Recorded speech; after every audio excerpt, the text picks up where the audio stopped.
It is, please. ए उग्रवादी बोलने नहीं दूंगा कभी खड़ा होगा तो, ये बता रहा हूँ। ए उग्रवादी जी प्लीज सिट ये डाउन। आतंकवादी है, उग्रवादी टेक है, योर सीट। ये मुल्ला आतंकवादी है।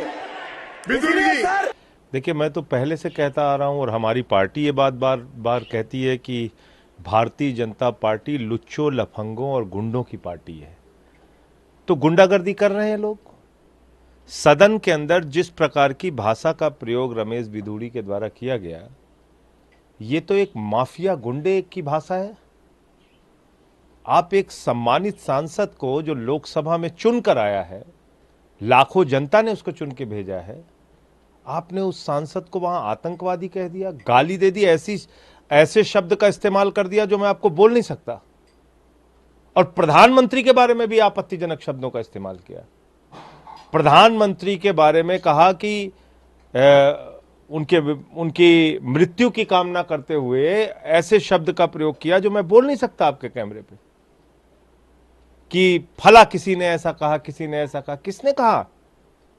किसने कहा प्रधानमंत्री के बारे में वो सब बातें?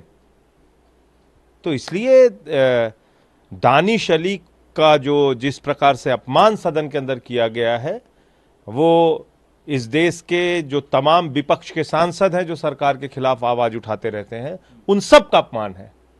मैंने तो मणिपुर की हिंसा का मुद्दा उठाया सदन में, मुझे निलंबित करके बाहर कर दिया। इसके खिलाफ कार्रवाई क्यों नहीं हो रही? इसके खिलाफ अब तक क्या कार्रवाई हुई? कोई कार्रवाई देखा आपने? तो ये एक अजीब बात है कि पूरे विपक्ष को तो तुरंत सस्पेंड करो, बर्खास्त करो, बाहर करो, और जहां बीजेपी का सांसद है वो किसी को गाली दे। सदन में कल को मां बहन की गालियां शुरू हो जाएंगी। अगर इस प्रकार की परंपरा शुरू हो गई है तो कल तो सदन में मां बहन की गालियां शुरू हो जाएंगी। दानिश अली को जिस तरीके से उग्रवादी, मुल्ला, आतंकवादी और एक शब्द गाली का ऐसा बोला गया जो मैं कैमरे पे नहीं बोल सकता, यह क्या भाषा है? प्रधानमंत्री इस तरह की भाषा को सैंक्शन करते हैं? आरएसएस में यही सिखाया जाता है? यही संस्कार दिया है बीजेपी ने? गुंडागर्दी करोगे इस देश के अंदर? हम लोग संसद में जाना छोड़ दें?